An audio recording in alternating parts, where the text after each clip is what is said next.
듣겠습니다.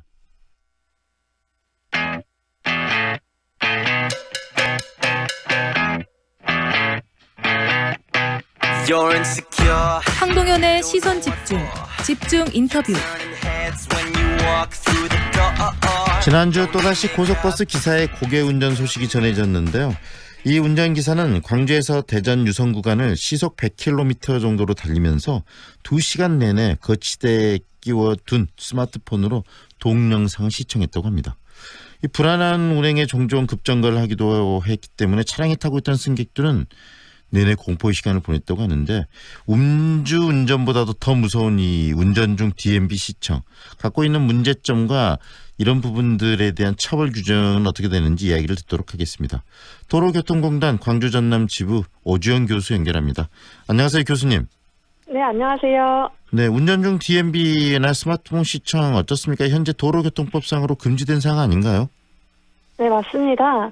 도로교통법 제49조 모든 운전자의 준수사항에서 운전자는 자동차 등 노면 전차의 운전 중에는 휴대전화를 사용하지 아니할 것, 방송 등 영상물을 수신하거나 재생하는 장치, 운전자가 휴대하는 것도 포함하죠. 이를 통해서 운전자가 운전 중 볼 수 있는 위치에 영상이 표시되지 아니하도록 할 것, 영상 표시 장치를 조작하지 아니할 것을 규정하고 있습니다. 네.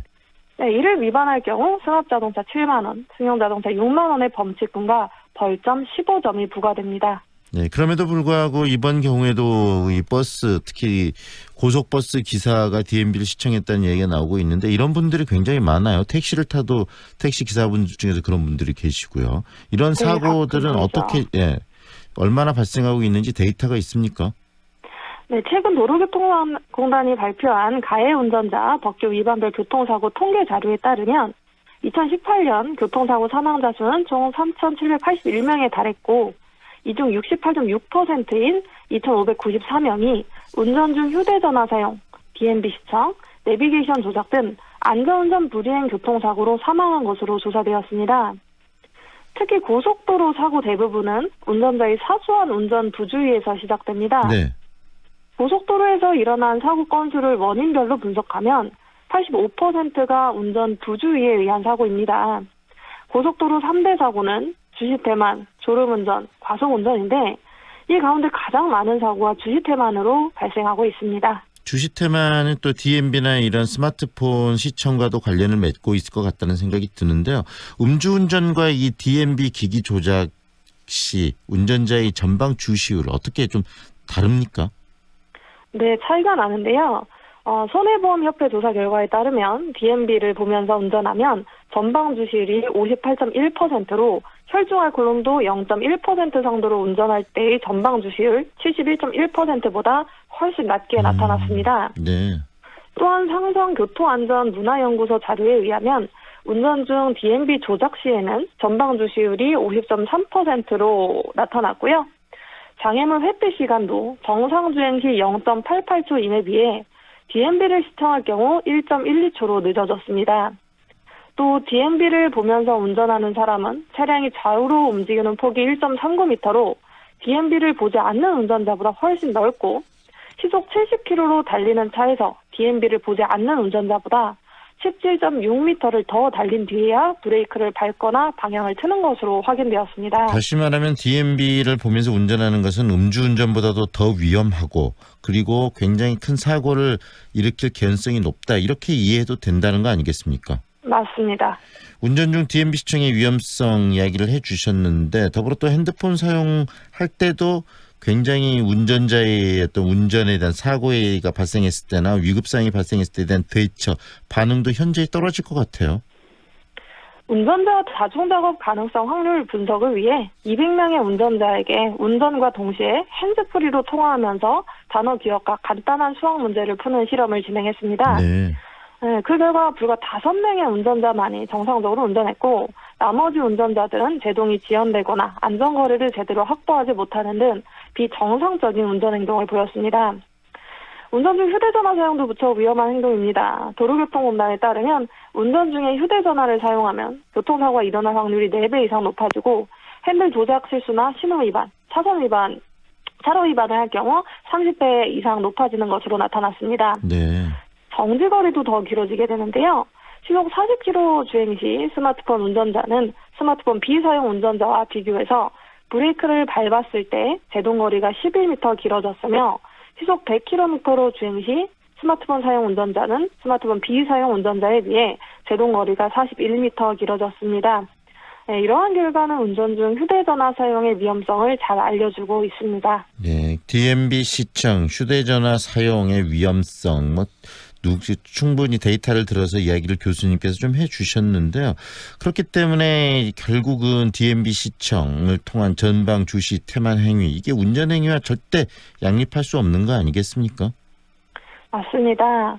운전자는 교통정보의 90% 이상을 시각을 통해 받아들이는데 DMB를 비롯해서 차량 내부에 설치된 각종 정보기기들과 휴대기기들이 운전자의 주의를 빼앗아 사고 위험을 높이고 있습니다.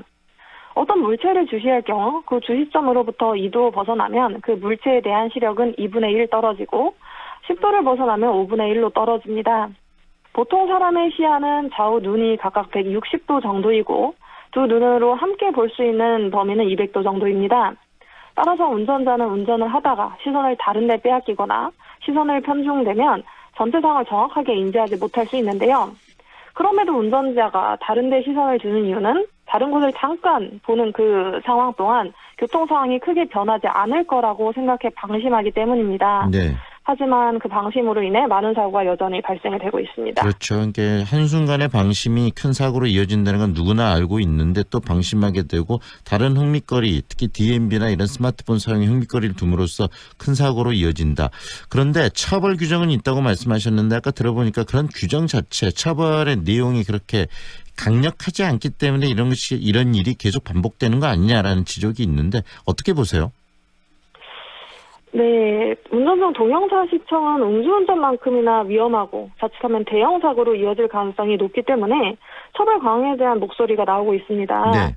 현재 운전 중 DMB 시청은 중대 법규 위반 12개 항목에 포함되진 않지만 운전 중 DMB 시청으로 인한 문제가 계속되는 등 여론이 형성되면 충분히 처벌이 강화될 가능성이 있겠습니다. 네. 자, 이제 DMB나 스마트폰 시청의 위험성 충분히 이야기했고, 그 다음에 그런 여론의 필요성도 정리를 좀 했는데, 어떤 방식으로 이 부분들이 강화되고, 그 다음에 우리 사회 문화적으로 뿌리를 내려야지 이런 문제가 해결이 될 수 있을까요? 한 말씀 해 주시죠. 네, 일단 운전자의 인식, 안전의식이 제일 중요하다고 말씀을 드리고 싶습니다. 2018년 한 손해보험 회사에서 조사한 운전자 교통안전의식 조사 결과에 따르면 운전자들이 위험에 대한 인식은 늘어났지만 실제 운전자의 행동은 큰 변화가 없었던 것으로 나타났습니다. 특히 운전 중 DMB를 시청하는 운전자는 늘어나고 핸즈프리 또는 블루투스를 이용한 통화를 한 적이 없다라고 응답한 운전자는 줄어들었습니다. 네. 운전 중 통화에 대해서는 지난 3년간 운전자들의 인식에 큰 변화가 없는 것으로 나타났으나 주행 중 휴대전화 사용을 당연하다고 생각하는 운전자는 4.2% 상승했습니다. 네. 전방주시는 운전자의 기본적인 의무이죠. 이를 소홀히 해서 계속적으로 교통사고가 발생이 되고 있습니다. 우리나라 전체 교통사고의 절반 이상이 안전운전 불이행으로 인해 발생되고 있는 점을 고려한다면 운전 중 DMB 시청 등 절대 위험한 행동하지 않고 전방주시에 힘쓰는 운전 행동을 항상 실천해야 하겠습니다. 결국 전방주시, 안전거리 유지, 시선의 고른 배분 등 평소 운전자가 바른 운전 습관을 가지는 것이 사고를 예방할 수 있는 가장 좋은 방법이겠습니다. 정말 보면은 운전은 습관이라는 게 중요한 게 돌발이 발생했을 때 모든 행동이나 이런 부분들이 습관대로 움직여지는 거 아니겠습니까? 그래서 맞습니다. 평소의 습관을 제대로 갖추는 게 굉장히 중요할 것 같고요. 앞으로 이 법률적인 어떤 보강도 좀 고민해야 되지 않을까라는 생각도 더 아울러서 드네요. 네. 네, 오늘 여기까지 듣겠습니다. 감사합니다, 교수님. 네, 감사합니다. 지금까지 도로교통공단 광주 전남지부 오주연 교수와 함께했습니다. 안녕하세요. 국제농업박람회 홍보대사 송가인이어라. 2019 국제농업박람회가